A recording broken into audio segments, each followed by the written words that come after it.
Genau das hat meine Zähne zerstört und die meisten merken es noch nicht einmal. Ich bin heute im Ästhetik-Lab, allerdings nicht wegen einer Schönheitsbehandlung. Seit Jahren knirsch und presse ich nachts mit den Zähnen. Und Dr. Stefan Steinhauser wird den sogenannten Bruxismus heute behandeln.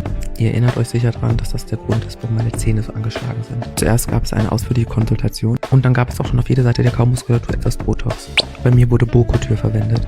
Dr. Stefan Steinhauser war wirklich sehr sanft, hat gar nicht wehgetan. Du hast auch Probleme mit Bruxismus? Dann kann Botox in der Kaumuskulatur wirklich Abhilfe schaffen, aber nur zusätzlich zur Physiotherapie.